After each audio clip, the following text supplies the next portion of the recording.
Students union Narayankhed ప్రాంత సమావేశం ఈరోజు నారాయణఖేడ్లో జరిగింది. గ్రామ పంచాయతీ కార్మికుల సమస్యల పరిష్కారం కోసం అనేక దఫాలుగా పోరాటం చేస్తే ప్రభుత్వం 9,500 రూపాయలు ఇస్తామని చెప్పేసి 2018 సమ్మెకాలంలో ప్రకటించింది.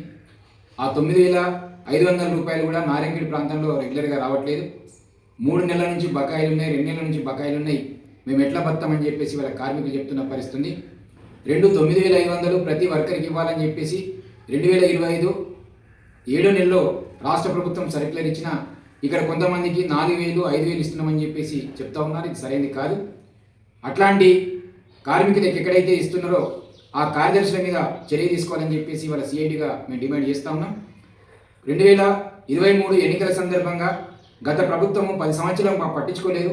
మేము అధికారులకు వస్తే తప్పకుండా 18,000 రూపాయలు మేము కనీస వేతనం చేస్తాం, సౌకర్యాలు అమలు చేస్తాం, ఈఎస్ఐ పిఎఫ్ను కూడా మేము అమలు చేస్తామని చెప్పేసి అధికారులకు వచ్చిన కాంగ్రెస్ ప్రభుత్వం 18 నెలలైనా ఇప్పటిదాకా గ్రామ పంచాయతీ కార్మికుల సమస్యల కోసం పట్టించుకున్న పరిస్థితి లేదు.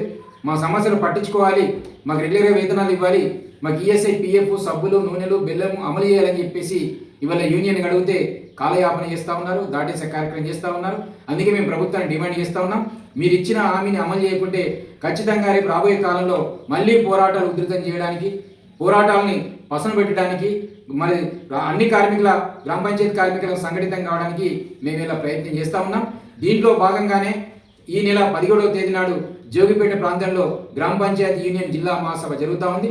ఆ మహాసభలో మొత్తం గ్రామ పంచాయతీ కార్మికులంతా పాల్గొని జయప్రదం చేయాలని చెప్పేసి మేము విజ్ఞప్తి చేస్తూ ఉన్నాం.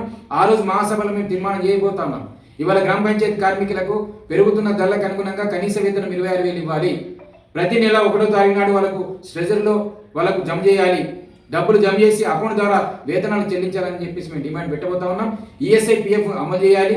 సబ్బులు, నూనెలు, బెల్లం వాళ్ళు పారిశుద్ధ్య కార్మికులు ఇవాళ అన్ని రకాలుగా పనిచేస్తూ క్లీన్ చేస్తూ ఉన్నారు, గ్రామాన్ని అర్థంలాగా తయారు చేస్తూ ఉన్నారు. కాబట్టి వాళ్ళకు రోగాలు వచ్చే అవకాశం ఉందని చెప్పేసి ప్రతి కార్మికునికి నెలకు 100 గ్రాముల మరి బెల్లం ఇవ్వాలి, సబ్బులు ఇవ్వాలి, నూనెలు ఇవ్వాలని చెప్పేసి చట్టంలో నిబంధన ఉన్నా కానీ జిల్లా అధికారులు, మండలాధికారులు, గ్రామ పంచాయతీ సెక్రటరీలు అమలు చేసే పరిస్థితి లేదు. ఇది చాలా దుర్మార్గమైంది. అందుకే కనీస వేతనం, ఈఎస్ఐ పిఎఫ్ సౌకర్యాల కోసం రేపు రాబోయే కాలంలో ఖచ్చితంగా తీర్మానం చేసి ప్రభుత్వం మీద పోరాటం చేయడానికి సన్నద్ధం అవుతా ఉన్నాం.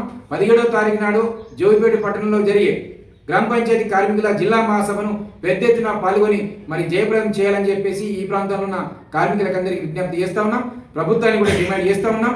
మీరు ఇచ్చిన హామీని అమలు చేయకుంటే మళ్ళీ పోరాటం. 2018లో ఎట్లయితే సమ్మె చేసి మరి ప్రభుత్వం యొక్క అప్పుడున్న టీఆర్ఎస్ ప్రభుత్వం యొక్క మెడలు వంచి వేతనాలు పెంచుకున్నామో ఈ కాంగ్రెస్ ప్రభుత్వం యొక్క మెడలు వంచి వేతనాల పెంపు కోసం కార్మిక వర్గం అంతా సిద్ధం కావాలని చెప్పేసి కార్మికులకు విజ్ఞప్తి చేస్తూ ఉన్నాం. ఆ పోరాటానికి కానీ ముందే ప్రభుత్వం దిగొచ్చి సమస్యను పరిష్కారం చేయాలి, వేతనాలు పెంచాలి, లేకుంటే మరో పోరాటం, మరో సమ్మె తప్పదని చెప్పేసి రాష్ట్ర ప్రభుత్వాన్ని హెచ్చరిస్తా ఉన్నాం.